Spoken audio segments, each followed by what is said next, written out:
What's up everybody, Bayview Bud back with another video, another bike video actually.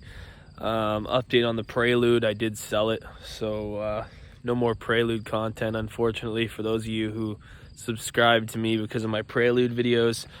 I wanted to pick up another bike, so I had to part with the Prelude. So hopefully the next owner takes good care of it like I did, but yeah, she's gone. So this video is about my newest addition to my bike collection. So I did my last video on my Honda Shadow bobber that I built. So this bike I did not build. I managed to find it on Marketplace of all places and picked it up for what I think is a pretty good deal. So 1966 Triumph Bonneville. Now really the only thing left of the 66 Bonneville really is just the powertrain, the engine, transmission are out of a 66 Bonneville. The rest of the bike is all custom. So it is a Martin frame, Harley rims, Avon Speedster front wheel. I can't remember what the, oh yeah, it's an Avon on the back as well. The seat is custom made by, I'm gonna have to double check my notes. So this bike was actually built by a guy named Andrew of Rose City Choppers. You can find him on Instagram at Rose City Choppers. He's out of Windsor, Ontario, about 7 or 8 hours away from me. So he built this bike last year, I guess, from what I've read on his social media, and I've actually spoken to him. We've been in contact since I purchased the bike. He found this bike in some guy's barn, and the guy was going to turn it into a mailbox. It looked like it was just a roller. And so he's managed to snag it off the guy, and this is what he did with it. So yeah, we got the Springer front end. He did it classic chopper style, no front brake. So I've been riding it the last couple days, and it has taken me some getting used to, especially with these old British bikes. Your shifter is actually on the right side and your brake is on the left, so everything is reversed, which has been an adjustment compared to my Honda. So I did do a couple things to the bike once I purchased it. It originally had a Joe Hunt magneto, and there was no battery. So I was having some issues. Anybody who knows magnetos knows that you have to adjust the points on them quite often. So I was having issues getting it started. So I actually got referred to a guy out in Smith Falls, about an hour and a half from me, named Rick Walker of British Cycle Repair. Now he's an expert in these vintage British engines. So I brought it to him, and we actually converted it to an electronic ignition. So now where the magneto used to be, we have this cap underneath. You've got your, I put in a tri-spark electronic ignition. So he did a really good job. I told him I wanted everything to match, so I am going to paint the battery black probably today, but he did fabricate a mount, and he did everything out of polished stainless so it would match the rest of the bike, and he did a really good job keeping it clean. I also switched out the carbs for brand new Amel carbs. It did have I don't know if they're original, but they were definitely older, so these ones have the newer slides in them and everything, and they're a lot easier to adjust. So swap the carbs, new ignition coil, electronic ignition. That's pretty much everything that I've had to do to it since purchasing it. I've been riding the shit out of it the last couple days. It actually rides pretty nice. I mean, obviously there's barely any suspension. There's not much give in the front end, so if you hit potholes, it rocks the shit out of you. But other than that, it's not too bad. Now for the paint, I love the paint he did on this bike. So it's a heavy tangerine metal flake. So the bike literally just sparkles from every angle. And he even hit the frame with the same color, which I'm a huge fan of. And there is actually some metal flake in the flames as well. It's like a pearl metal flake. You can't really tell in this light. It's very subtle. But yeah, he did a killer job on the paint, as well as just the whole setup of the bike in general. He went with the shotgun pipes in the front. I personally kind of would like to have the exhaust kind of come up the side. I'm just a sucker for that, so who knows, maybe someday I'll switch it out. And right now I'm only running one mirror because you can see with my clutch and these bars, there is limited room to clamp on mirrors. So I actually have this one set up so I can see both sides.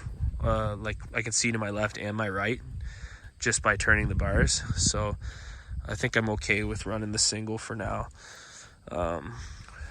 Yeah, it's very, very classic 70s chopper style. No turn signals, no front brake. You got the king and queen seat. It runs great. The engine has been rebuilt. It was the 650, but it has the 750 big bore kit on it. So it's plated as a 650, but it is technically a 750, and runs tip top. Rick from British Cycle Repair, he balanced the concentric carbs for me, and it's running really great. I actually just adjusted the idle this morning, and it's idling much better because I was having some issues with that. But yeah, it's a simple but a beautiful bike. Once I get that battery painted black, I think it'll look a lot better. But it's just the little details, man. Like, even you notice like the bearings on the front rim match the color of the bike, like little shit like that. I'm a sucker for stuff like that. So overall, I'm pretty stoked on the find. I got a pretty good deal on this bike. The guy who bought it before me, I don't even think he rode it. He picked it up last fall, put it away for the winter, and now he's moving into Quebec. And if you're in Canada or if you're in Ontario, Quebec's motorcycle laws when it comes to custom bikes is like absolutely zero. You can't modify your bike at all, not even the exhaust. To the point where if I ride this, I'm like right near the border of Quebec. I could ride over there.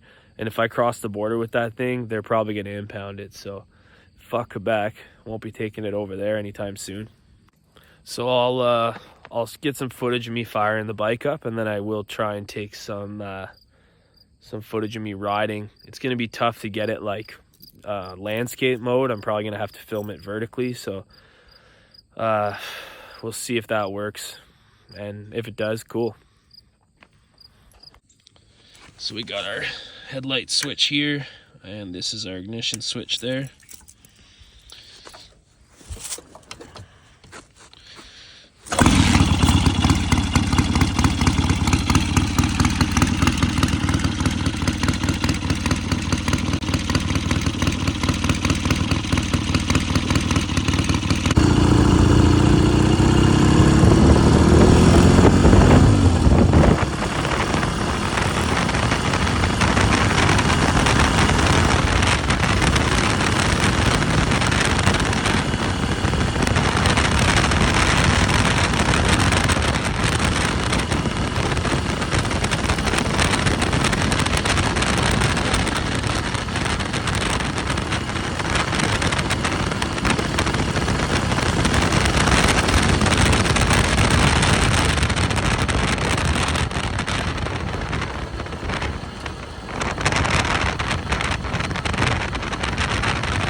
So I just looked at my notes, and the seat was done by Kev's Custom Upholstery in LaSalle, in case anybody around the Ontario area is looking. He did a really nice job with this seat. Fits perfectly, nice and firm. And you know, I find when I kick my foot over the bike, sometimes I kind of nick it with my boots. So it seems like a pretty solid, tough leather. I haven't had any tears or anything. I'm trying to be as careful as I can with it.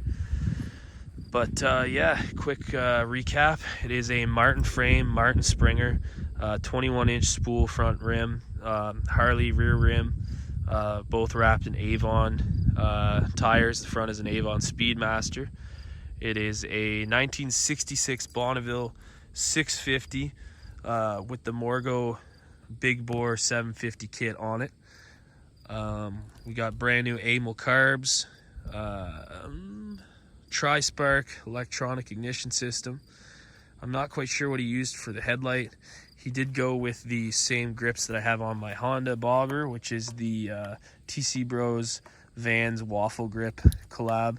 The ones I have on my Honda are the tan, these are the black. And yeah, that's all I can really think of. Kev's Custom did the seat, and the paint and everything was done by Andrew from Rose City Choppers. Again, he's the builder. Rose City Choppers on Instagram. He's out of Windsor, Ontario. And yeah, any questions, comments, feel free to leave them in the box below, and I will be sure to get back to you. Thanks.